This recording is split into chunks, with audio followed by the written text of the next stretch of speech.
we had some of the best race car drivers in the game coming in, and we were able to implement boxing to help them on the track because of eye coordination, speed, and fast twitch movements. Teach them the boxing fundamentals in order to help them in areas where they were lacking. So for example, footballers will come in, they need fast hand movement. Boxing will help. I bent a lot of rules to be able to create what we created today. All right, guys, we got Mateo from Boxsurgeon. Thanks for coming on today, man. Thank you, man. Thank you for having me. Yeah, you got one of the biggest gyms out here, right? Probably the biggest boxing gym in the world. Damn. And probably the biggest overall facility in Miami. Wow. Yeah. So has Miami always been big with boxing gyms?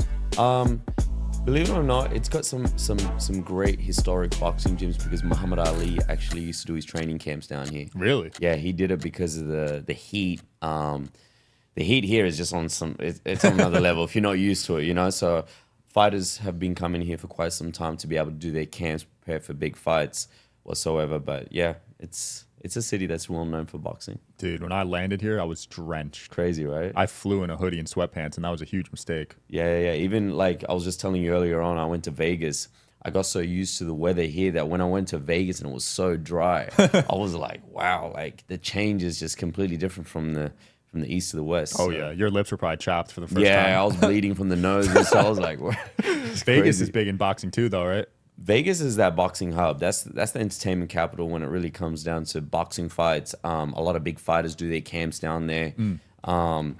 It's always been, you know, the city for that, for the fight world, the combat sports world. But right now, as we speak, you know, as far as boxing, when we get into it, you know, we're going to turn this into the next capital on this side for boxing. That's awesome, Yeah, man. it's going to be good. You're going to flip it from Vegas. And how was boxing in Australia where you grew up?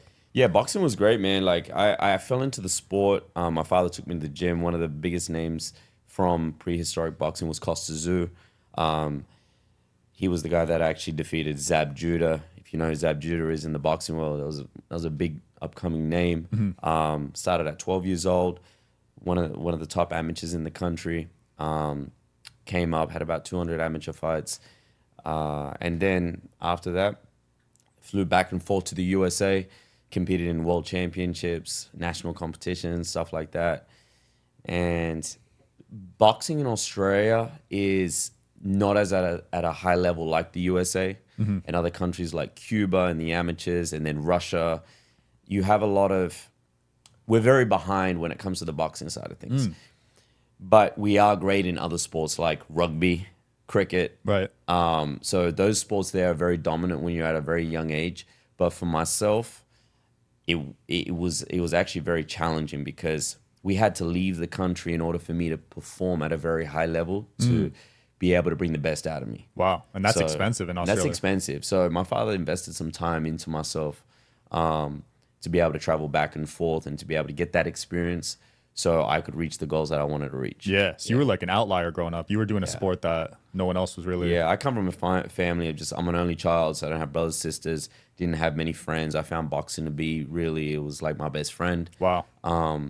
And I found it to be just very challenging where I could just challenge myself all the time, you know. So. Yeah, that's deep. That's relatable. I'm an only child too. And everyone in my town had a brother or sister, and it was hard. It was lonely, dude, for real. But you know what it does? It really just brings something out of you that, you know, you become a survivor. Right. You become a person of knowing yourself more because you're always alone, and then you start to realize and go, damn, you know what? I can really survive in environments no matter where you take me, no matter where you put me, because I got no one to depend on. I got no one to talk to, you know. And I think being an only child is like, it's not a bad thing. It's a good thing. Some people think it's like, I wish I had a brother or a sister, but at the same time, it's like, nah, this is a good thing. This is a blessing. You know? I think so too. It could go one of two ways. There's that stigma that you're spoiled and stuff, but you can really lock in if you have the right mindset. 100%. I agree. Yeah, but it definitely was tough. But I mean, look at us now, so it paid off. No, it works. It does work. It takes you on journeys that you least expect it too. You know, it's just like, it's funny. You know, I don't know about you, but in my case, it was like, it was hard to make friends. For sure, yeah. I bounced friend groups all the time. Yeah, bounce friend groups, not understanding, you know, who to depend on, who to rely on. You know, at times you'd be at home and you'd look to your father or your mother for things rather than siblings or brothers and sisters, Yeah. you know. So This episode of Digital Social Hour is brought to you by BetterHelp.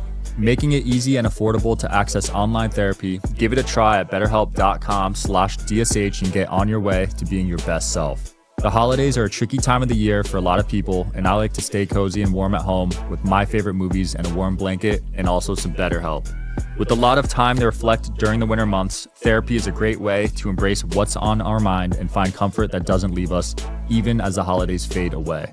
Even if you've never tried therapy or always wondered about its effects, BetterHelp's online therapy option can be a helpful tool to learn about positive coping mechanisms and set boundaries that will aid you in years and events to come. It doesn't just take trauma to make therapy worthwhile, as we want to empower everyone to be the best version of themselves. If you're thinking about therapy, give BetterHelp a try with its online platform designed to be convenient and suited to your schedule. All you have to do is fill out a brief questionnaire to get matched with a licensed therapist with the freedom to switch therapists anytime for no additional charge. Find peace and comfort this December with BetterHelp. Visit betterhelp.com/DSH today to get 10% off your first month. That's BetterHelp, HELP.com/DSH. People were probably scared of you too, since you were boxing. believe it or not, I was the one that got picked on. Really? So, yeah. I got As a boxer? No, before I got into boxing, I was getting picked on a lot in school. Oh. And then when I got into the boxing side of things, you know, I would get into fights here and there, but it was something that I was the smallest kid in the school. I had a hearing impairment, so I had a problem with hearing. Wow. And obviously coming as an only child into the family and no brothers and no sisters, hardly got along with my cousins. There was no family. So it was like, you know what? It was challenging. I would just say it was challenging most of the time, but I was just deep into my own thoughts. And like I said, boxing was just something that it saved my life. Damn. So was that a big reason you got into it, because you were getting picked on? It was. And at the same time, I used to be a tennis player before that.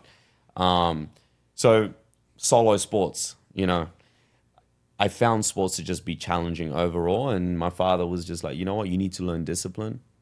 And he thought, you know what, it would bring me up to be a stronger man as I grew up. It taught me discipline. It taught me to be focused. It taught me to find another outlet that I could focus on other things rather than getting into problems or stuff like that, or even getting picked on.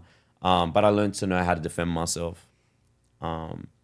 And I hardly went to school, so I ended up just focusing in the ring. I was fighting like nearly every weekend or every second weekend. I was sparring all the time. I was in camps.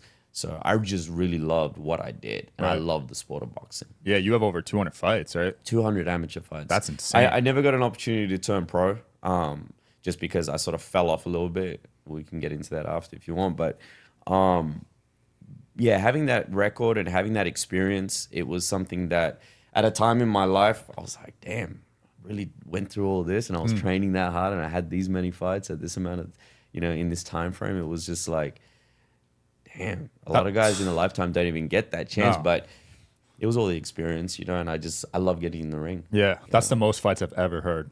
No, there's guys that got 320, 360, 350. There's a lot of fighters out there and that are champions up to today that have had that experience. And there's champions that don't even have that experience. But when you're in the amateurs and you're forced to fight at such a young age, at 12, 13, like a lot of kids from Mexico and stuff have had 300 amateur fights, 350. Holy crap. You got some guys at 400. Dude. Yeah, it's crazy. It's crazy. I feel like the damage of that is pretty massive at that. Yeah, it is, but it isn't, because in the amateurs, you got 4 rounds and you're doing 2 minutes at 4 rounds. So it's in and out, and more so in the amateurs, it's all about a point system. It's not about knocking each other out. It's about, you know, how skillful you are in the ring and how you can really dominate on a point system where you have to be fast, you got to be slick, and even if you get a knockdown, in the pros it's a little different. When you get a knockdown, it gets you ahead of the point system and winning the rounds. But in the amateurs, you get dropped and you come back up. That's only 1 point. But you could be leading throughout the whole fight just by outboxing someone. Right. You know, so that's how it sort of worked. Reminds me of that one fight where the guy, Ashton, just was winning the whole fight and then he got knocked out. Yeah. Like it's an unforgiving sport like it's an unforgiving sport. And you know, people mistake the amateurs for the pros. It's like 2 different sports. You know, going into the pros, you're a prize fighter. It's a different strategic plan. You know, when you go in and even when you prepare, you know, in the end of the day, it's about how hard the punch lands. And at the same time, it shows how dominant you really are. And then also it comes down to how you market yourself. So there's just so many different components when it comes to the professional side of boxing. When it comes to the amateur side of boxing, it's all about how many points you land, how fast you are, which country you represent. There's a lot of political involved as well. Really? Yeah, it's just crazy. And even on the pro side, there's always going to be that political side to it. But Wow.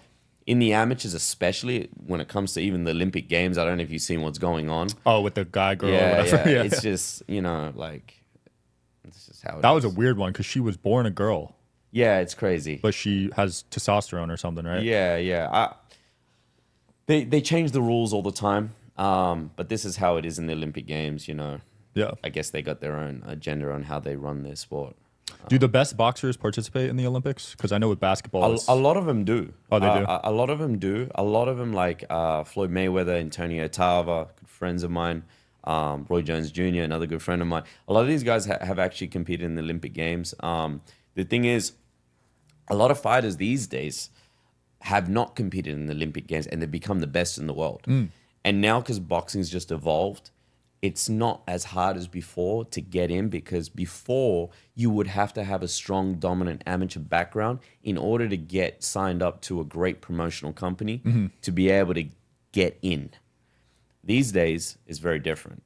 If you're marketable and you have a good following on social media and you may not be a great boxer, you have a shot of actually like getting in. wow. Because of what's happened with Jake Paul changing the game and the demographic of boxing, and it's all based off that now. Right. Now, at the same time, if you got a good boxing pedigree and you have a good social media platform and you're marketable and you could put people on seats, that's where, you know, you could be the star of boxing. That's crazy because Yeah. that means you could have been in that position. Could have, but you know what?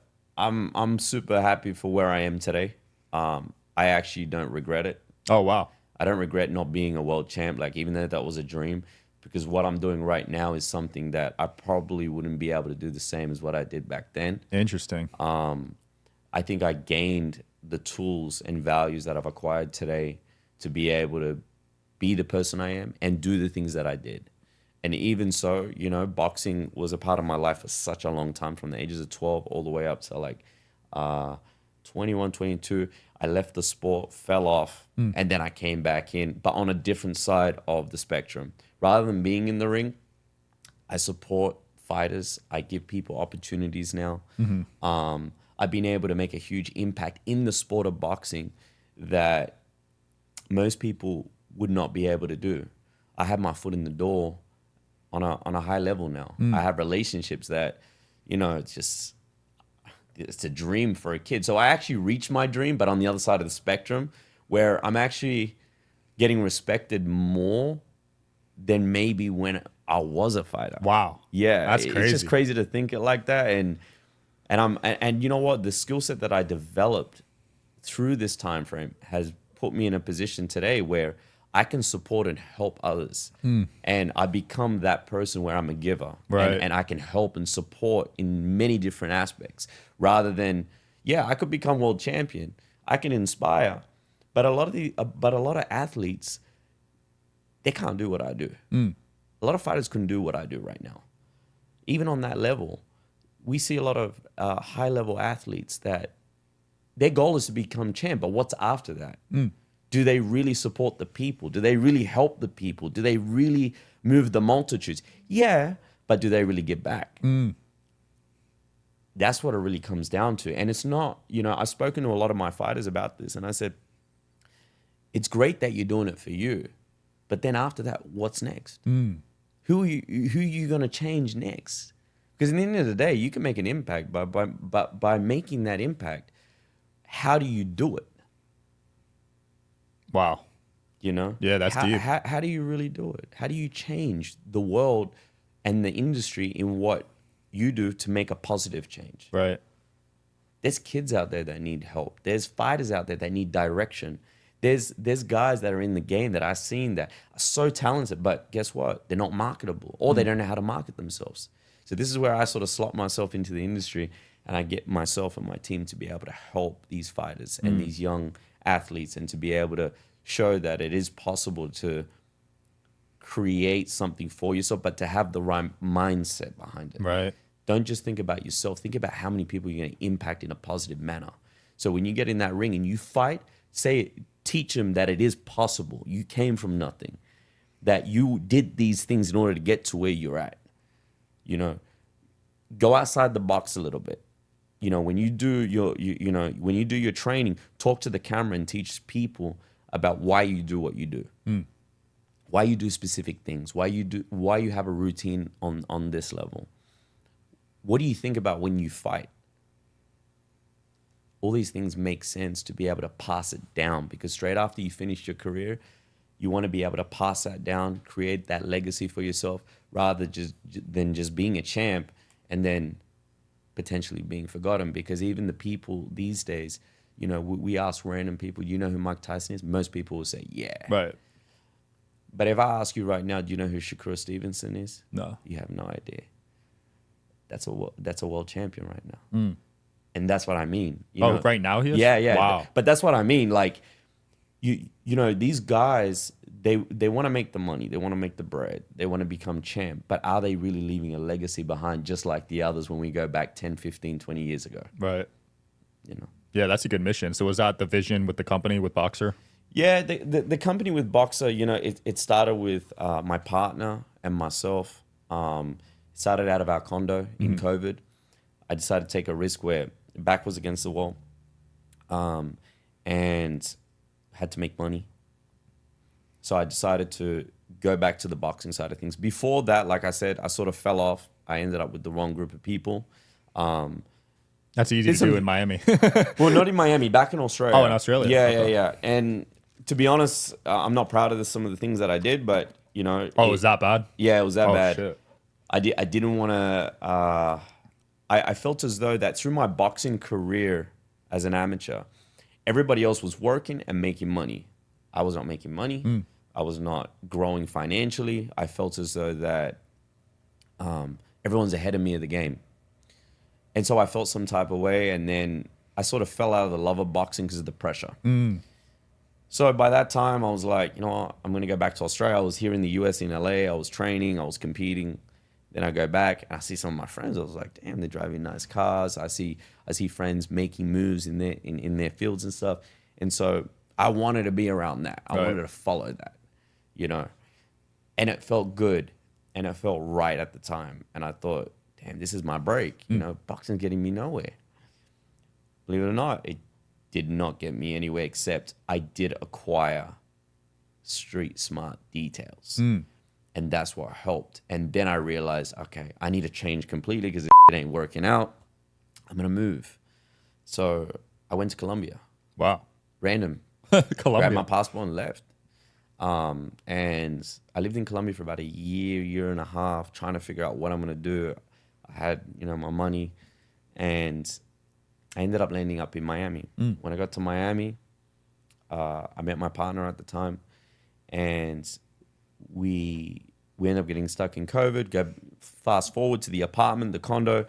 She said to me, she goes, why don't you get back in the ring? Why don't you do what you love? You love boxing. Because realistically, I didn't know anything else except how to box or learn what I learned on the streets, right? Yeah. So that's really it. So coming in, trying all these different, so I tried doing some stuff from China, doing online selling and shit, drop shipping, but that's not my shit. Like, that's not me, you know? And so I had a few contacts, and people were offering me to get back in the ring. So I was like, you know what? Yeah, why not? Let's get back in the ring, and I'll start my pro debut. I got a good boxing background. So Cami, my partner, she basically pushed me. She said, all right, so let's do it. I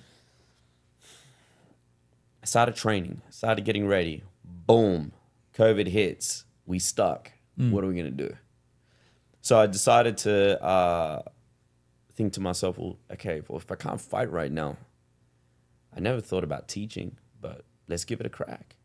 So I started teaching, and I had a client in the building. I don't know if you guys know of Chris Herrier. No. He's the calisthenic king on YouTube. He's huge. His brother lived in the building, and he was my first client.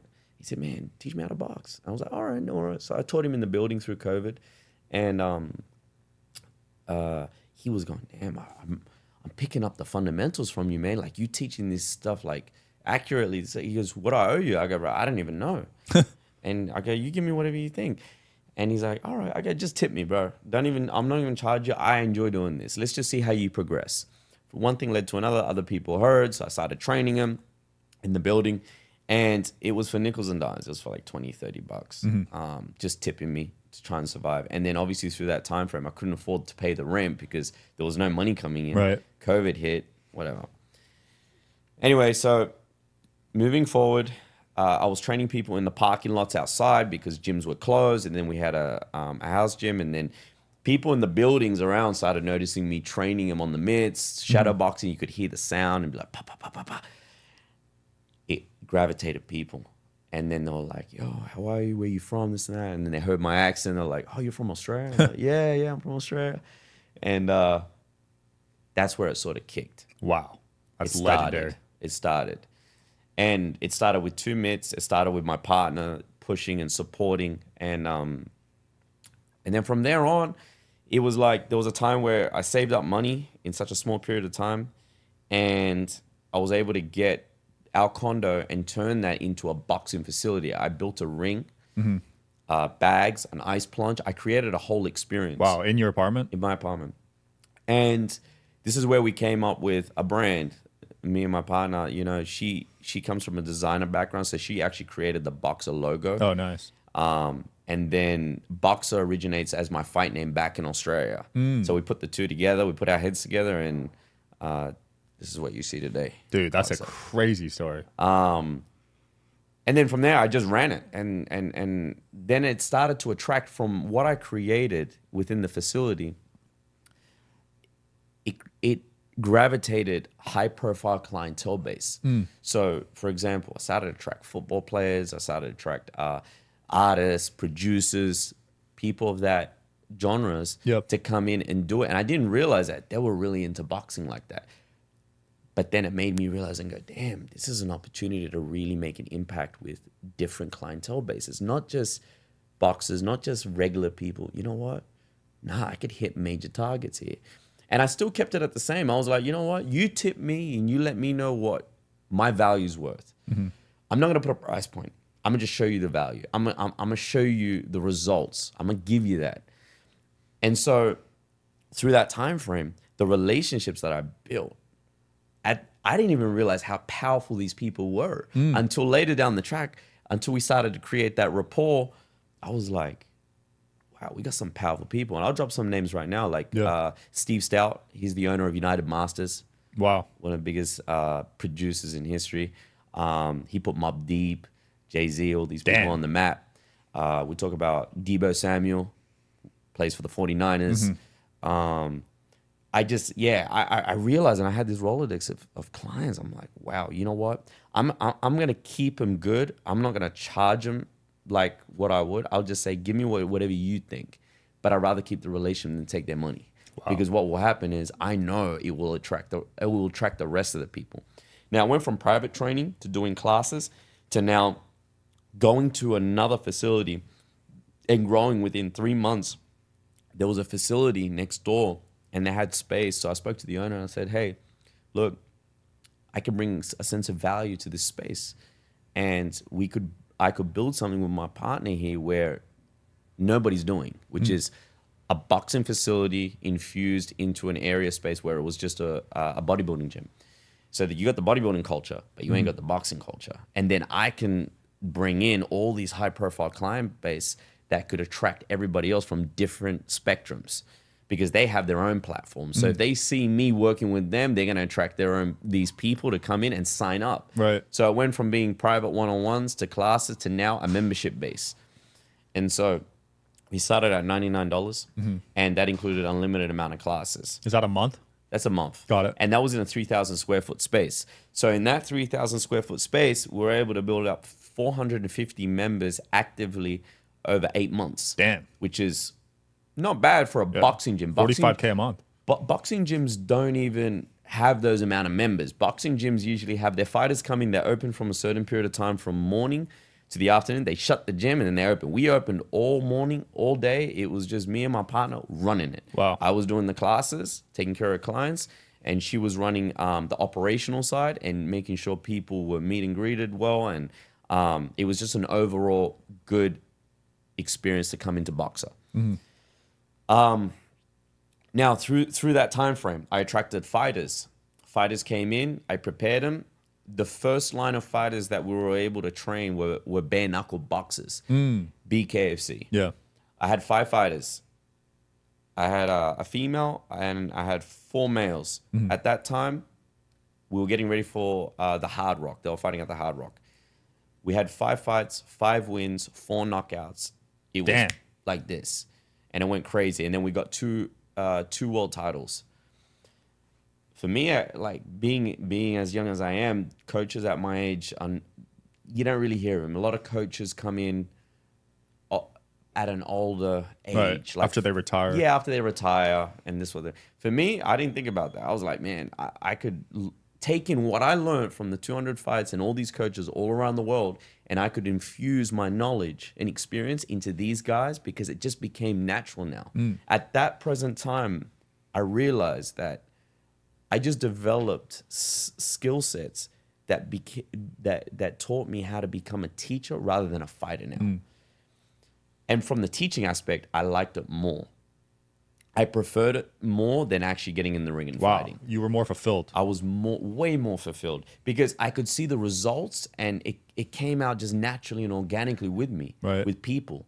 And then from there, my business knowledge started to go up. So I'm infusing all these different things in such a small period of time. And the growth was just like, boom. And I was like, damn, okay. I'm liking this. But in the end of the day, you know, as far as where I was, we still weren't making good money. Like it was going back into the business. I was reinvesting all the money back into equipment, back into back into staff, back into coaches. Right. I recruited some of the best coaches in the country. I didn't just get anyone, just put it on Indeed. I called up and I brought one of the best coaches in the game. His name is Jason Ingwalson. They call him the Faith Fighter. He actually trained Ryan Garcia. Wow. He trained David Benavidez. He actually trained Dana White for a little bit. Damn. And I brought him out from Vegas where he wasn't doing well. And I said, man, I'm going to bring you out. I'm going to use my money, bring you out. I want you to check out what you see. If you don't like it, it's cool, but I know you're going to like it. And you're going to like what I'm doing, but I really need the help. So I flew him out. He stayed for a week. He went back, and I was like, damn, these guys are going to come back. 2 days later, he calls me. He's like, man, I'm packing all my stuff, and I'm going to come and help you, bro. I was like, damn. And then I recruited him. I didn't go on the computer and just say, hey, I need these coaches for this. No. Like, I was looking for specific individuals to be part of this brand. And I think that was like one of the most important key aspects. And all these coaches are still with me today since the very beginning. Damn. They've all stuck with me. Their lives have completely changed. They make bread. They have growth. Their clientele base is on another level. And when I see that, and my partner sees that, we realize that this is what we're meant to do. We're here to make an impact, and we're here to give opportunity with what we've built in such a small time frame. It's only been 3 years. That's crazy. You know, so it's crazy. 3 to 4 years, yeah. And so we went from the condo after 8 months, closed that down, went to the new facility. We opened that up. That was another eight to 9 months. And then I realized that we were just outgrowing, and we needed a bigger space, and we needed to take things to another level. But at the same time, I was like, no, I'm comfortable with what we have here. I got pushed out of the gym because the lease was running out, and I had to figure out what to do next. Otherwise, we lose all our members, we lose our business, we don't know what to do. So I went out there, and I went for a walk, and I was with my friend Chris Herrier, and I saw a building with a for lease sign on it. And it was an abandoned building that's been there for a long time. It's right near Club 11 in downtown. Okay. And we made the call, and the guy came out. He showed us. I walked in, and I saw the vision. And I was like, damn. And I saw the whole layout within moments because I'm very visual and I'm very creative in the mindset. And then I brought my partner as well. And she went crazy over it too because she's very creative and visual. We're on the same wavelength when it comes to this with the vision. And we executed. and gratefully I was able to get, some good people on board to be able to support it. And now, we own 100% of the company now.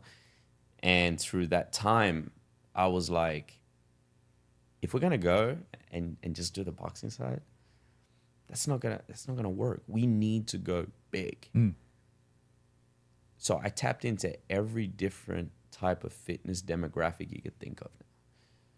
And we built it out into a facility that you don't need to leave, where it's like you have 92 pieces of bodybuilding equipment. You have 2 official rings. You have 27 bags. You have cardio area. You have a yoga room. You have a cycling room. You have an MMA program with a cage. Damn. You have a CrossFit area. You got a basketball hoop? We have a basketball hoop. We actually, big shout out to Hoop. So we were the first to have the first interactive hoop in the world. Interactive? Yeah, it's called Hoop. And you take shots on it and it scores how many shots you got. And if you miss, it shows you on the board that it misses. And then you could actually put games on. You could put live basketball games. You could play somebody on the other side of the world if they got the same backboard, and you could take shots. And no way, yeah, it's crazy. That's awesome. Yeah, it's crazy. So we were one of the first to put it in, and part of it was like anything that was coming out that was like the first, I wanted to jump on it. I wanted to have stuff that was different in the gym that no other gym had. We had a car racing simulator that was one of 4 in the world. Damn. And I had actually, I don't know if you follow the UFC, but Izzy Adesanya was one of the, he was the first to jump on it from the UFC. I think I saw that video. Yeah, he was on it, and it was like you're in a full race car cockpit, and the whole thing simulates and it moves, and you could go on all the different tracks in the world. Because the reason for putting that in was we had some of the best race car drivers in the game coming in, and we were able to implement boxing to help them on the track. Really? Because of eye coordination, speed, and fast twitch movements. Wow. And so we were able to get other athletes to come in, teach them the boxing fundamentals in order to help them in areas where they were lacking. So, for example, footballers will come in, they need fast hand movement. Yeah. Boxing would help. Use different parts of the body to be able to help them be at their best level. So changing it up was important. Breaking the rules was important. Doing those types of things was like, I bent a lot of rules to be able to create what we created today. But that also came from experience from the past. Yeah, dude, you and Jake Paul have really changed the boxing landscape. Yeah, Jake Paul, man, like he's really taken stuff to another level. And, people could talk about him, but I actually respect him for what he's done for the game. He's become that guy where it is possible in the marketing space and also in the boxing space. He can box. He can box. It just comes down to, obviously, we all want to see a great challenge between him and someone big in the boxing game because he's fighting MMA fighters. Right. But you got to give him respect for what he's doing. He makes, he works hard for his money. He's come from, being a Disney character to now like, I wouldn't even say he's a YouTube boxer anymore. He's become that guy in the space of boxing, because now the space of boxing has become entertainment now. Yeah, it's a whole new thing. It's entertainment. Yeah, and it gives a lot of hope to upcoming boxers. To even convince somebody like Mike Tyson to get in the ring, that's huge. Yeah, I hope that fight happens, actually. That's huge, but it's entertainment now. It's not about boxing. It's about entertainment. Kids these days are able to go and pay or watch to see Mike Tyson just step in the ring, to even see the build-up to stuff. Like, for me, I like to see the build-up. I like to see how these guys train. I like to see how they prepare before they get in, because that's what excites you. Right. And then, obviously, you see the finale fight, and it's just great to witness how things have evolved. Absolutely. Because then it gives people like myself and others opportunities to be able to, like, have a hand in the game and to take part in it. And to be able to get these guys that are either YouTubers or athletes, and to be able to convert them. And that's what it's been able to done today. It paves the way for you to be able to do it if you have the right mindset to know how to do it. Absolutely. So for the position where we're at right now, like, I'm grateful for it. How many members you at now? Man, in a year and 10 months, we have nearly 4,000 Holy crap. At $99 a month? Yeah, year and 9 months, we have 4,000. That's insane. Your gym can fit that many people? Yeah. They don't Holy come all at the same time, so you have different times where people come in. Yeah. But you got from, athletes to artists to world's best boxers. You name it, they all come in. I've been able to like interact with some people that will be like, damn, how'd you meet this guy? How do you meet this guy? And to be honest, I don't go out looking for them. They come to me. They come to us. Because you built the environment. We built the environment. We built the culture. The hardest thing to build a gym and to build an environment space for people to really enjoy and love and to keep coming back is building that culture. Building community is everything. Making sure that people are feeling comfortable and happy when they come into the gym, from the moment they walk in to their experience to the way they leave. You really don't know what people are going through in their daily lives. And it's funny because when you develop those relationships with people at a very high level, they tend to open up at a time frame, and you listen to what they got to say and you go, damn, they're really going through it. Wow. And they find this place to be that fulfillment where it fills in that void. So I sort of get a little excited over it because I'm like, man, I'm serving the people. I'm a servant before anything else. Me and my woman, we're a servant to the people first, and then we enjoy being like that. We enjoy being that person. Even though we're leaders in our industry, we like serving the people. I love that. And you got to be like that in order to keep growing. And you got to keep your feet on the ground, and you got to stay humbled, where it's like just keep doing what you love, and keep preaching what you do and what you've developed and what you learn, and you'll automatically attract the people that you want to attract and people that you would never attract. Like, I'll give you a perfect example. Floyd Money Mayweather, right? This is one of my, as a kid growing up, one of my favorite fighters of all time. I met him when I was 14 at one of the biggest fights, which was Roy Jones Jr., Antonio Attalla back at MGM. It's going back a long time ago. And I saw him in the crowd. I took a photo. My father was there. And I was like, hey, Floyd, one day I'm going to meet you. I'm going to meet you in the ring. Fast forward now, 3 years ago, I get a call. I meet one of his bodyguards. He says, man, Floyd Money Mayweather wants to use your gym. I was like, oh, okay. Yeah, of course. I'll open up. It was 1 o'clock in the morning. So when it comes to Floyd and you want to open up the gym, you open up the gym. Like, it's an honor to have him there because he is one of the greats. And he came into the gym one day and he was like, this is a cool gym. I'm training. I'm like, all right. So I'm standing there. I'm taking it all in. But it's not hitting me yet, And I'm watching him train. He goes to the bag and he pulls out cash. He's got a duffel bag full of cash. Gets his bodyguard. They come to give me the cash. I said, nah, I don't want the cash. And he looked at me and he's like, no, take it. And then his bodyguard was like, take it. I'm like, honestly, nah, I'm not going to take it. I go, I'm just honored to have you here in this gym, and it gives me assurance with whatever I'm doing right now, it's working. This was like a sign. This was a sign having one of the greatest of all time, to work out in my gym, to be able to witness this and get that close, where people pay tickets to go to his fights, to even get close to him, because it's very hard. And he wants to train in my gym. So I was like, nah, you keep the cash, Floyd. Your money's no good in here. This is your home. Today, I have a very good relationship with him and the TMT team. Wow. And they come through whenever they come to Miami. That's his gym in Miami. That's amazing. And we've witnessed sparring. We've witnessed him train early hours of the morning. Members have witnessed him during the day. He'll walk through the gym, do a sparring session in front of all the members. Damn. And he doesn't usually do that, but he's comfortable because he loves the gym and the relationship we've built. So something I learned from that is, even if he was to give me the money and you see a duffel bag and it may have been like... It's tempting. It's tempting. Yeah. But you also got to look at it as like, nah, what's more important? That relationship's more important, because I was able to have the opportunity to be part of something big where when it came down to it and they were having his fight here in Miami against John Gotti Jr. when he had the exhibition, I was heavily involved on the sponsorship side. We did the logistics. We built the rings. Wow. We put it all together. So me being able to have that opportunity was like, it was a big deal. Yeah. And so I knew from that day onwards, in that 3,000 square foot space, having Floyd Money Mayweather there, it made me realize that my dream did come true as a child. But more importantly, it's better than just meeting him in the ring and saying, what's up? I have a relationship with him.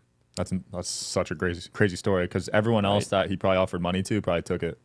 And it's not just with him. It's not just with him. It's with like multiple different individuals that are high level in the game, where I can call them up now and be like, hey, you want to catch up for a coffee? Hey, you want to come in and do a podcast with me? Hey, I got this guy, this fighter, come and train with him. It's just casual now. It's not that trainer-client relationship anymore. Right. It's a solid relationship where I can call these people at any time. Incredible. And you were broke 3 years ago. Bro, I was broke. Completely broke. I had nothing. I still look at it as like, I don't have the money, and all the money that comes in today, it goes back into the business. I reinvest it because it's all about growth. Right now we're looking at multiple different locations.